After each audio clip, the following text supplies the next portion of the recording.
اپنے مسائل سے نوازیں۔ بسم اللہ الرحمن الرحیم نحمدہ و نصلی علی رسولہ الکریم اما بعد۔ حضرات گرامی، آج کے اس پروگرام میں شرکت کا موقع ملا، سعادت کی بات ہے میرے لیے اس مجلس میں شریک ہونا،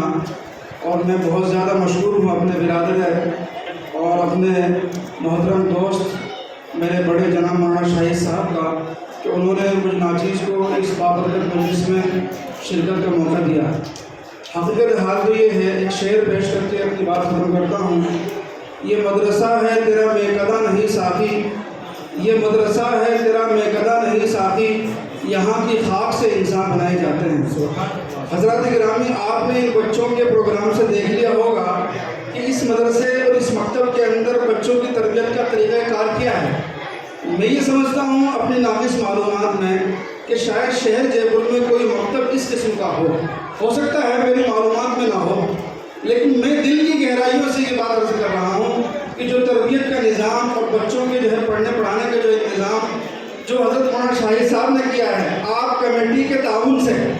وہ الحمدللہ بہت بہترین انتظام ہے، اور میں قابل جو ہے مبارکباد پیش کرتا ہوں اہل کمیٹی کو اور تمام اہل محلہ کو کہ انہوں نے اس طریقے کا انوائرمنٹ اور ایسا ماحول مولانا شاہد صاحب کو فراہم کیا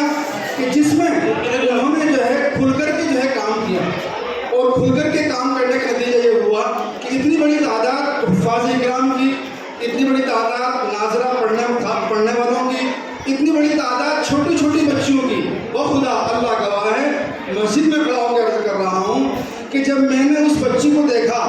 جو بچی جو ہے حاضری میں مدرسے میں پہلے حاضر ہو جاتی ہے،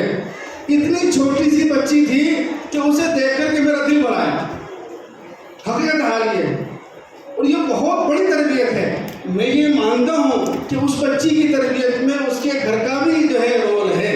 اس کی جس گود میں وہ بچی پلی ہے وہ ماں بھی قابل مبارکباد ہے، اور جس بچی کے جو ہے اس کے سر پر جی باپ کا سایہ ہے وہ باپ بھی قابل مبارکباد ہے، اور وہ بچہ جس نے 10 مہینے تک جو ہے نماز کی پابندی کی، جماعت کی پابندی کی، حقیقت حال یہ ہے وہ بچہ قابل مبارکباد ہے، اور وہ خالص مولانا شاہد صاحب کی تربیت کا نتیجہ ہے، اور ساتھ ہی ساتھ اس کے باپ کی تربیت کا بھی اثر ہے اور اس کی ماں کی تربیت کا بھی اثر ہے۔ سب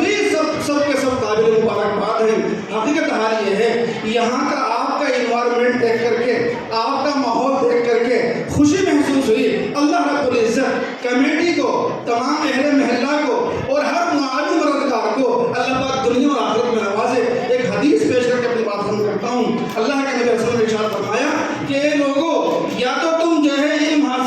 جو ہے سکھلانے والے بنو، علم حاصل کرنے والے بنو، علم جو ہے حاصل عالم بنو۔ کیا فرمایا؟ عالم بنو، اور عالم نہیں بنتے تو پھر جو ہے آج جو ہے علم جو ہے دینے والے بنو، علم حاصل کرنے والے بنو، اور اگر یہ بھی نہیں کر سکتے تو علم حاصل کرنے والوں سے، طالب علموں سے اور علماء سے محبت کرنے والے بن جاؤ۔ اور چوتھی بات ارشاد فرمائی، اگر تم ایسا بھی نہیں کر سکتے تو کم از کم ایسے بن جاؤ کہ ان سے نفرت نہ کرو، اور اگر تم نے جو ہے ان 4 چیزوں پر عمل نہیں کیا تو 5ویں چیز ہرگز اختیار نہ کرنا، ان سے نفرت مت کرنا۔ آپ حضرات قابل مبارکباد ہیں، آپ علماء دوست ہیں، آپ طلبہ دوست ہیں، یہ آپ کی دنیا اور آخرت کی نجات کا انشاءاللہ ذریعہ ہے۔ میں بالکل اس بات کو، ہماری جو ہے اصل بات اور گفتگو تو ہمارے بڑے اور ہمارے سرپرست یہاں موجود ہیں مجلس کے اندر، حضرت مفتی شیخ دامت برکاتہ العالیہ، ہمارے بڑے حضرت مفتی ابراہیم صاحب مفتاحی تشریف فرمائیں، انشاءاللہ تفصیلی گفتگو ان حضرات کی ہوگی۔ میں تو بہت جو ہے ادب کے ساتھ جو ہے بڑا جو ہے شکر گزار ہوں ہمارے جو ہے بڑے مولانا شاہد صاحب کا کہ انہوں نے اس بابرکت مجلس میں اور نورین مجلس میں مجھ کو شرکت کا موقع دیا۔ اللہ پاک ہم تمام کی یہاں حاضری کو، یہاں بیٹھنے کو قبول فرمائے۔ وآخر دعوانا